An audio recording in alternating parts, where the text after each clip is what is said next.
दोस्तों, आज हमारे लिए बहुत गर्व का विषय है कि हम लोग एआईसीसी के सेशन में शामिल हो रहे हैं और ऐसी जगह पे शामिल हो रहे हैं जो अपने आप में एक ऐतिहासिक जगह है, इस देश के निर्माण में जिसकी बहुत बड़ी भूमिका है। और हम गुजरात में ये एआईसीसी सेशन इसलिए कर रहे हैं कि गुजरात में स्वतंत्रता आंदोलन की जड़ है। गुजरात वो भूमि है जहां हमारे राष्ट्रपिता महात्मा गांधी, सरदार वल्लभ भाई पटेल जी, दादा भाई नौरोजी जी का जन्म स्थान है, उनकी कर्मभूमि है। तो जब यहाँ पे एआईसीसी सेशन हो रहा है तो हमारा उद्देश्य यही है कि हम अपनी जड़ में जाएं, अपने जड़ को मजबूत करें, क्योंकि हमारे सामने एक बहुत बड़ी चुनौती है। चुनौती ये है कि हम आज़ादी के आंदोलन में शामिल हुए, देश को आज़ादी मिली और आज़ाद भारत के निर्माण में कांग्रेस पार्टी ने बहुत बड़ी भूमिका निभाई। पहले हमारी जिम्मेवारी देश को चलाने की थी, आज हमारी जिम्मेवारी देश को बचाने की है। यह भूमिका हमको अपने आप में समझनी पड़ेगी। देश को चलाने की जिम्मेवारी ऐसे थी कि देश आज़ाद हुआ, देश का संविधान बना और उस संविधान के आधार पर भारतीय लोकतंत्र फलना फूलना शुरू किया। कुछ दशकों के बाद कुछ ऐसी शक्तियां आज सत्ता पर काबिज हुई है जिन्होंने आज़ादी के आंदोलन में हिस्सा नहीं लिया। इसीलिए मैं बार बार कहता हूं, देश को आज़ादी माफी मांगने से नहीं, देश को आज़ादी लाठी खाने से मिली है, जेलों में जाने से मिली है। यह जो आज़ादी मिली है, इस आज़ादी को जो लोग मानते नहीं हैं, कहते हैं ना, जिन्होंने अपना खून पसीना नहीं बनाया हो घर को बनाने में, उनको घर की बचाने की कोई जद्दोजहद नहीं होती है। घर को जब बिगड़ रहा हो तो उनको कोई तकलीफ नहीं होती है।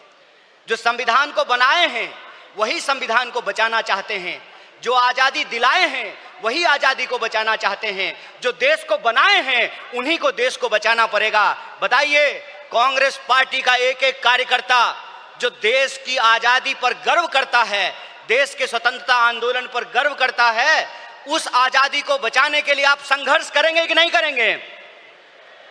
अगर आप संघर्ष करेंगे तो ये लड़ाई बिल्कुल आमने सामने की लड़ाई है। ये लड़ाई है कि एक तरफ वो लोग हैं जो काली टोपी पहनते हैं, एक तरफ हम लोग हैं जो सफेद टोपी पहनते हैं। वो जो काली टोपी पहनने वाले लोग हैं वो काले कानून लेकर के आते हैं। हम सफेद टोपी पहनने वाले लोग जो हैं वो गरीबी का अंधियारा मिटा करके, बेकारी का अंधियारा मिटा करके हम रोजगार का अवसर लाना चाहते हैं। हम अन्याय को समाप्त करके सामाजिक, आर्थिक और राजनीतिक न्याय लेकर के आना चाहते हैं। इसीलिए आज जब मैं आपके बीच में बोल रहा हूं तो सबसे पहले जो ड्राफ्ट है रेजोल्यूशन की, मैं उसके समर्थन में बोल रहा हूं। और यह जो न्याय पथ है जिसको लेकर के हमारा संकल्प है कि इस न्याय पथ पर हम चलेंगे, और न्याय पथ पर चलने का मतलब यह है कि देश में कहीं भी अन्याय होगा, चाहे वो अन्याय दलितों के खिलाफ हो, चाहे वो अन्याय गरीबों के खिलाफ हो, चाहे वो अन्याय पिछड़ों के खिलाफ हो, चाहे वो अन्याय आदिवासियों के खिलाफ हो, महिलाओं के खिलाफ हो, किसानों के खिलाफ हो, मजदूरों के खिलाफ हो, किसी भी भारतीय के खिलाफ अगर कोई अन्याय होगा तो उस काली टोपी वाले अन्याय के खिलाफ हम सफेद टी शर्ट पहन करके राहुल गांधी जी के बताए रास्ते पर चलेंगे। हम न्याय का योद्धा बनेंगे और न्याय का जो हमारी पहचान है, न्याय का जो हमारा ये सिंबल है, उसी से हम इस देश को बचा सकते हैं। और देश को बचाने की जो मुहिम है, इस संबंध में मैं आपको बता दूं कि आज एनएसयूआई का स्थापना दिवस है, फाउंडेशन डे है। स्टूडेंट और यूथ की एक बहुत बड़ी भूमिका है। स्टूडेंट और यूथ अलग अलग तरीके से इस देश में अपने हक और अधिकार को लेकर के संघर्ष कर रहे हैं। यह जो लड़ने वाले लोग हैं, जो न्याय के लिए लड़ रहे हैं, वो असल में कांग्रेसी हैं, और जो विचारधारा से कांग्रेसी हैं उनको हमको साथ लेकर के आना पड़ेगा।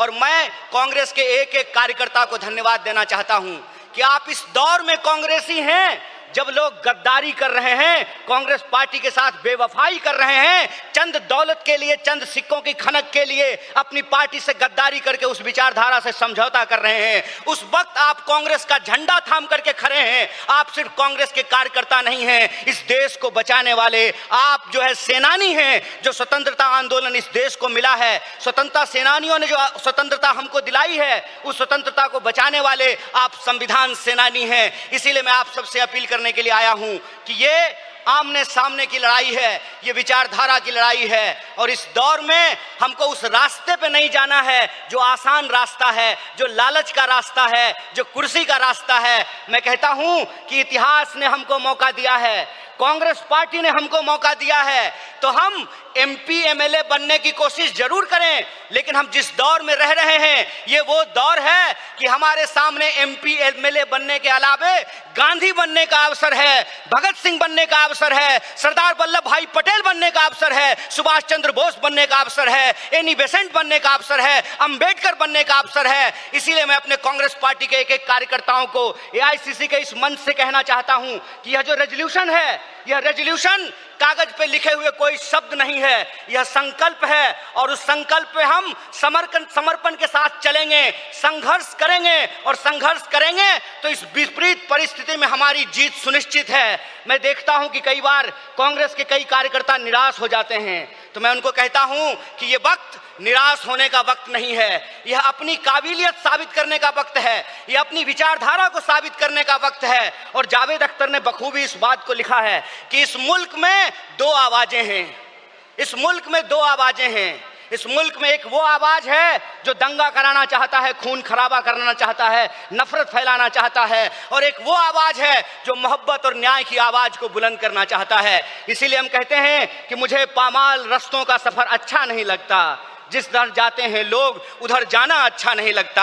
आप कांग्रेस पार्टी के ईमानदार कार्यकर्ता हैं, आपके कंधे पर देश को बचाने की जिम्मेवारी है, आपके कंधे पर संविधान को बचाने की जिम्मेवारी है। और हमको पूरा भरोसा है कि आईसीसी सेशन के माध्यम से पूरे देश में यह संदेशा जाएगा और कांग्रेस पार्टी का एक एक कार्यकर्ता मजबूत होकर के अपनी काबिलियत को साबित करेगा। वह पथ क्या, पथिक कुशलता क्या, जिस पथ में बिखरे सूल ना हो, नाविक की धैर्य परीक्षा क्या, जब धाराएं प्रतिकूल ना हो। इस प्रतिकूल समय में कांग्रेस पूरे दमखम के साथ उस काली विचारधारा के खिलाफ, उस काली टोपी के खिलाफ टी शर्ट पहन करके लड़ेगा। और यह टी शर्ट का जो सिंबल है वो न्याय का सिंबल है। उस अन्याय के खिलाफ हमको इस न्याय की आवाज को बुलंद करना है। मुझे पूरा भरोसा है कि आईसीसी सेशन से निकल करके हम अपने जिलों में जाएंगे, अपने बूथों पर जाएंगे, और समाज में, देश में जहां कहीं भी अन्याय होगा, हम कांग्रेस पार्टी बन करके, कांग्रेस का कार्यकर्ता बन करके, गांधी का सिपाही बन करके गोडसेवादी विचारधारा को परास्त करने का काम करेंगे।